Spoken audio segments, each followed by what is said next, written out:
ဖြစ်ပေါ့ဆိုလာဘီနီနဲ့ဝါဆိုလာဘီနီကအလွန်ထူးခြားတဲ့နေတူးနေပြဖြစ်တယ်။အဲ့ဒီနေတူးနေပြမှာဒီနေ့တက္ကရာကြီးဥပ္ပမင်းတက္ကရာကြီးတော်ထွေတဲ့မိသားစုတို့ကနေပြီးတော့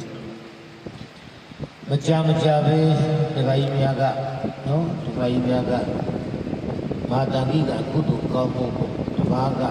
ပုဂ္ဂိုလ်တပါးသုံးပါးကခိုင်းလေးပါးကစပြီးတန်ခါလို့နော်ဒီစုစုမှာဟောရတဲ့ဒီထဲမှာတတ်မှတ်ထားတယ်။အဲ့တော့၄ပါးကစပြီးတော့တန်ခါဆိုတော့အခုရောင်များလာစွာတော့နော်တန်ခါတော့ရှင်မြတ်ဒီကိုပြည့်ပြီးတော့ယနေ့ကတ်တဲ့ဒီဆုံးကုသိုလ်ဟာတော့ကျိုးကြီးတယ်။မာတာကိကကုသိုလ်ဖြစ်တဲ့၄ပါးတဲ့နော်၄ပါးကစပြီးတော့၄ပါးတဲ့ပေါ်လို့တော့တန်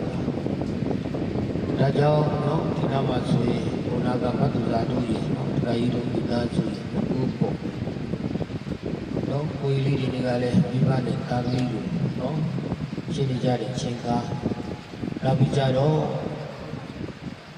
မဟာတန်ကြီးကကုသိုလ်မြတ်စွာဘုရားကဝိယာမတုတ်တန်တို့ဒုက္ခနာဝိပေကတုတ်တန်တို့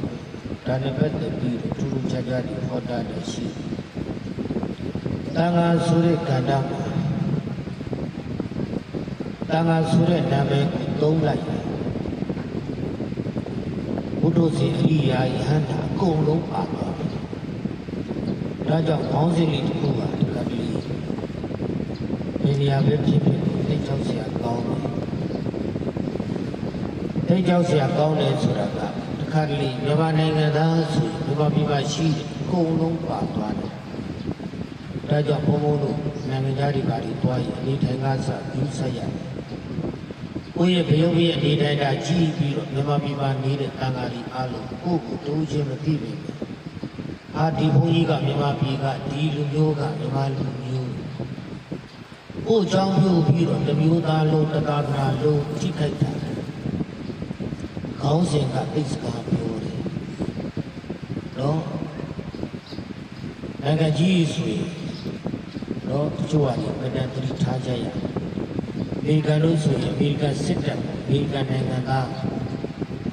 တရားကြီးတဲ့နိုင်ငံကြီးဖြစ်လို့